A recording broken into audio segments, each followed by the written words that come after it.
కట్నం అడిగిన పిల్లని ఇవ్వకూడదు. కట్నం అడిగితే పిల్లని ఇవ్వమని చెప్పాలి. కట్నం అడిగంటే చాలా మంది చెప్పా, అరే నన్ను పిలుస్తున్నావు, నేను వస్తే నీకు వచ్చే కట్నం పోద్ది, నా దగ్గర స్కాలర్షిప్ తీసుకున్నాడు. సార్ నాకు సంబంధం చూసి పెట్టండి అన్నాడు. అంటే అరే నేను వస్తే నీకు వచ్చే కట్నం పోద్ది, అసలు పేదోడివి, ఓ 3.5 లక్షలు పోలీస్ కానిస్టేబుల్ ఇచ్చాడు నా ఫస్ట్ స్టూడెంట్కి. అట్లా చెప్తాను నేను. ఎవడైనా కట్నం కొద్దిగా రఫ్ భాష కూడా వాడతా సమయంలో. సిగ్గు లేదురా వీడికి, సిగ్గు సర్వం లేని ఇంట్లో పిల్లనిస్తారా ఎక్కడన్నా? ఆడపిల్ల సొమ్ము కావాలరా వీడికి? ఓవా ఆడు ఒక మగాడేనారా, అయ్యో కాకండి పిల్లలంట. కానీ ఎంతమంది పాటిస్తారు?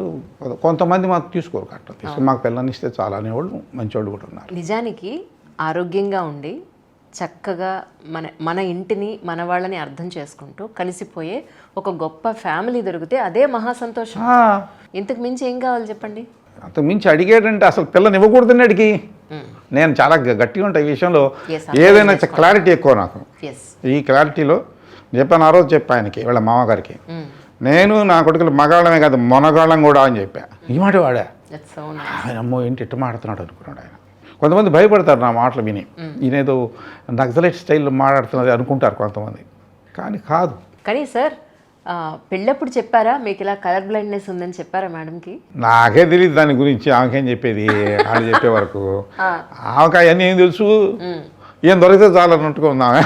అదే కదా, చిన్నప్పటి నుంచి మీరు అక్కడ మెడ్రాస్లో చదువుతున్నారన్న ఫీలింగ్లో కళ్ళు గంటూ ఉన్నారు. కానీ ఎప్పుడైనా బాధ అనిపించిందా సార్, ఇలా ఇది ఎందుకు వచ్చింది నాకు ఆరోగ్యపరంగా అని ఎప్పుడన్నా? అనిపించలేదు. చిన్నప్పుడు ఒక కథ విన్నాను, రాజుగారికి ఏలు కట్ అయిపోయింది కదా, నేను కూడా విన్నాను సార్. ఏలు కట్ అయిపోయింది, 5వ తరగతిలో చెప్పారు. ఏలు కట్ అయిపోతే ఆ మంత్రి ఏదో కోసుకున్నాడు, పాపం ఆయన పొరపాటు కట్ అయింది. ఆ మంత్రికి ఒక అలవాటు ఉంది, అంతయూ మనం ఏళ్ళకి అంటాడు ప్రతిదానికి. అంటే అది చూస్తే రాజుగారు కట్ అయిపోయింది అంతయూ మన మేళ్ళకి అనేసి రాజుగారు బాగా కోపం వచ్చింది. మామూలు విషయం బొట్టం వేలు కట్టడం, అందుకని బాగా కోపం వచ్చి ఏం మాట్లాడుతున్నావు అసలు అని చంద్రబాబు నాయుడు ఎట్లా అంటాడు, ఏం మాట్లాడుతున్నావు అని అని తీసుకెళ్ళి లోపల పడేయడం, జైల్లో పడేశారు. అవును, ఓ కొన్నాళ్ళు తగ్గిపోయింది, కొన్నాళ్ళ తర్వాత వేటకి వెళ్ళాడు. మీకు తెలిసిన కథే.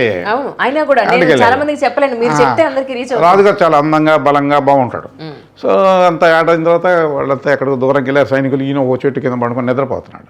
ఈ లోపల అక్కడెక్కడో అడవిలో ఉండేవాళ్ళు వాళ్ళ కాళీ మాతకో ఏ మాతకో బలించుకోవడానికి మనిషి కోసం వెతుకుతున్నారు. మంచి బాగా అన్ని రకాలుగా బాగున్న మనిషి.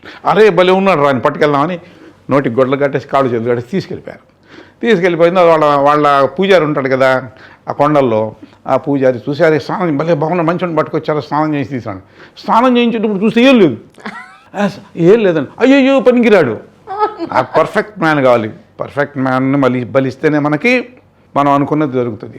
పని తీసుకెళ్ళి ఎక్కడ తెచ్చాడు పడేయండి రాజుకి. ఇంకా అప్పుడు బతుకు జీవుడు అనుకున్నాడు రాజు, తీసుకెళ్ళి మళ్ళీ ఆ చెట్టు కింద పడేసి. ఆ రోజు గుర్తొస్తుంది, ఆ రోజు సభలో అన్న ఆయన ఏం జరిగినా మన మంచికి, అప్పుడు అది గుర్తొస్తుంది ఆయనకి. తెలుసు కదా కదా, గుర్తొచ్చి అప్పుడు వెళ్ళిపోయి వెంటనే జైలుకి వెళ్ళి ఆయన బయట తీసుకొచ్చి నమస్కారం పెట్టి, ఇవాళ ఈ లేలు లేకపోవడం వల్ల నా ప్రాణమే దక్కింది, లేకపోతే నా తలకాయ కట్ చేసేవాళ్ళు అని ఆ కథ గుర్తొస్తుంది నాకు. మా ఫ్రెండ్స్ ఈ కథ నేను చాలా మందికి చెప్పాను సార్. ఒక చోట ఎక్కడో నేను విన్నాను, మా అమ్మగారు మా బామ్మగారు ఎవరో చెప్పారు నాకు, వెళ్ళి చాలా చిన్నప్పుడు. నేను చాలామంది చెప్తే మా ఫ్రెండ్స్ ఫోన్ చేస్తుంటారు, పిల్లలు లేరు, లేకపోతే మా అత్తగారు వెళ్ళింది. సో ఏమైంది మరి మంచిగానే, ఏం జరిగినా మన మంచికి, మరి కొంత సంయమనం పాటించు, కవుక్కున ఒక మాట నీవు కొంచెం ఓపిక పట్టు. ఏది జరిగి ఒక డోర్ క్లోజ్ అయిపోయింది అని అంటే అంతకు మించి ఇంకొక ఆపర్చునిటీ దాని కోసం వెయిట్ చేస్తాను. ఇంకా బెటర్ ఆపర్చునిటీ. ఎగ్జాక్ట్లీ, మీరు ఒక ఇంజనీర్గా ఉండిపోయేవారేమో. నేను మహా అయితే సీఎం అయి ఉండే, చీఫ్ మేనేజర్ అయి ఉండే ఒక సెక్షన్కి తమిళనాడులో, తిరుచినాపల్లిలో. ఇక్కడ ఉండి చాలా మంది అంటారు, ఇక్కడ ఆయన ఎవరు మంచి డాక్టర్ అండి, మిమ్మల్ని రిజెక్ట్ చేశారంటారు. మా అందరికి ఉద్యోగాలు వచ్చినాయి, మా అందరికి స్కాలర్షిప్లు ఇస్తున్నారు, మాకందుకు అదే కాదు. ఎవరిని ఇబ్బందుల్లో ఉన్నారంటే, అరే నా శిష్యుడు అనుకో 5 లక్షలు పట్టుకెళ్ళి స్లాబ్ పూర్తి చేసుకోరా అంట, ఇచ్చేస్తుంటాం. మీరు శిష్యగానే ఉంటారు. అందుచేత ఇవ్వటం అనేది అది అలవాటుగా మారిపోయింది. ఇవ్వటం, తీసుకోవడం అలవాట్లేదు. ఎవరన్నా నిన్న ఎవరు చెప్తున్నారు, ఏమంటే మీకు డాక్టరేట్ తీసుకుని అడుగుదామా అన్నాడు. ఆర్డర్ నువ్వు మాట్లాడేది అడుక్కోవడం, డాక్టరేట్ వాళ్ళు ఇచ్చినా నేను తీసుకున్నాను అని చెప్పా. మన సన్మానం చేశారు వాళ్ళు, అంటే డాక్టరేట్ అంట. నా పిఏ ఒకటి చెప్తున్నాడు, జాగ్రత్త అని చెప్పాను. మనం ఇవ్వటం కానీ తీసుకోవటాలు అలవాటు ఉండకూడదు. అది బిరుదు కావచ్చు, పద్మభూషణ్ అంట, పద్మవిభూషణ్ అంట, ఏదో పద్మశ్రీ అంట, ఏదో గౌరవానికి ఏదో ఇస్తారనుకోండి బిరుదులు, మనవాడు కుటుంబీ అడుగునే వాళ్ళే బాగా మనల్ని గుర్తించి అవతల వాళ్ళు ఇవ్వాలి తప్ప ఇవ్వాలి. మళ్ళీ గుర్తించాలి. వాళ్ళు నేను అడిగాను, వాళ్ళు సన్మానం చేశారు. వాళ్ళు డొనేషన్ నన్ను అడగలేదు, నేనే అనౌన్స్ చేశాను 2 కోట్లు. మనకు స్తోమత ఉంది ఇవ్వాలి, స్తోమత ఉంది కూడా ఇవ్వలేకపోతే ఎందుకురా నీ సొమ్ము డబ్బు? నిన్ను తగలబెట్టడానికి కూడా ఎక్కువైపోద్ది ఆ డబ్బు. గంధపు చెక్కతో తగలబెట్టినా డబ్బు ఎక్కువే. 6 అడుగులు కొయ్యి తీస్తారు, 6 అడుగులు మించి తీరు, 6 అడుగులే తీస్తారు పొడవు. ఓ 3 అడుగులు వెడల్పు, 6 అడుగులు కొద్ది లోతు ఎక్కువ తీయాలి. లోతు ఎక్కువ తీయకపోతే వీడు భూతమై బయటకు వస్తాడు, మన డబ్బు డబ్బు డబ్బు అంట. అందువల్ల దాని మీద 20 టన్నులు మట్టేస్తే వాడు భూతమై పైకి రాకుండా ఉంటాడు, అందుకని మట్టేస్తారు. వీడు డబ్బు పిచ్చాడు అనుకోండి, డబ్బు డబ్బు అంటూ వచ్చేసేస్తాడు. ఇప్పుడు 70 ఏళ్ళు 70+, 77 అబ్బాయి 80కి దగ్గరగా ఉన్నారు మీరు. 3 ఏళ్ళే అంతే. ఇంకా ఏం గోల్ పెట్టుకున్నారు మీ బిజినెస్? ఇప్పుడు పిల్లలకు అప్పచెప్పినట్టే వాళ్ళకి అప్పచెప్పింది కొంతే, 70% 30% నేనే చేస్తుంటా. ఇన్నోవేషన్, కొత్త ప్రాజెక్ట్స్, ఇంకొక 1000 మందికి ఉద్యోగాలు ఇవ్వాలి. ఇవాళ మనం సంవత్సరానికి 1.5 నుంచి 2 కోట్లు స్కాలర్షిప్స్, అట్టగా సంవత్సరానికి 5 కోట్లు ఇవ్వాలి. దేశం కోసం ఇంకా డాలర్స్ చాలా సంపాదిస్తున్నాం బాగానే. డాలర్స్ తీసుకురావాలి. ఆ డాలర్స్తో మనం దేశం బాంబర్లు కొనాలి, చైనా వాళ్ళు భయపెట్టేటటువంటి ఎక్విప్మెంట్, ఆటోమేటిక్ వెపన్స్ కొనాలి. 144 కోట్ల మందికి రక్షణ కల్పించాలి మా నరేంద్ర మోడీ గారు. ఆయన ఇన్స్పిరేషనే మా ఇద్దరికి కూడా, మా అబ్బాయికి నాకు బీజేపీలో చేరాం. అంతేగాని రాజకీయం కోసం కాదు. రాజకీయం అనేది అబ్రహాం లింకన్ చెప్పాడు, for the people, by the people అంటే 3 దానికోసం. కానీ మనం డబ్బులు సంపాదించుకోవటానికి కాదు. తప్పది, చాలా తప్పు. దేశ ద్రోహం కిందకు వస్తుంది.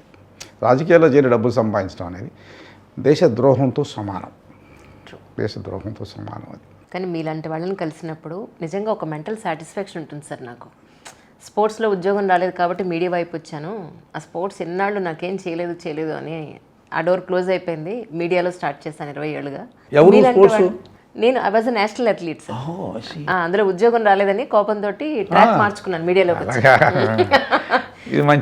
మీలాంటి వాళ్ళని కలిసినప్పుడు నిజంగా ఒక మనసు సంతృప్తి ఉంటుంది. ఏంటంటే ఇంతమంది గొప్ప వ్యక్తులను కలిసే అవకాశం భగవంతుడు నాకు ఇచ్చాడు. అదే నేను ఒక స్పోర్ట్స్ మెన్గా ఉంటే మహా అయితే సెంట్రల్ సర్వీసెస్లో ఎక్కడో ఒక చోట ఉండేదాన్నేమో. బట్ మీలాంటి గొప్ప వ్యక్తులను కలిసినప్పుడు అంతకు మించిన మహద్భాగ్యం ఇంకొకటి లేదు. Thank you so much for your time. ఎక్కువ టైం తీసుకున్నానేమో, క్షమించాలి, ఏమీ అనుకోవద్దు. బట్ మీ జర్నీ ఎంతోమందికి, ఈ రోజులో ఎక్కువ మంది డిప్రెషన్ లాంటి వర్డ్ ఎక్కువ వాడుతున్నారు కాబట్టి అలాంటి వాళ్ళకి ఒక ఒక్కళ్ళకి యూజ్ అయినా, ఒక చిన్న పాయింట్ వాళ్ళకి యూజ్ అయినా అంతకు మించిన గొప్ప విషయం నాకు ఇంకొకటి లేదు నిజంగా. Thank you so much sir, once again. Thank you very much.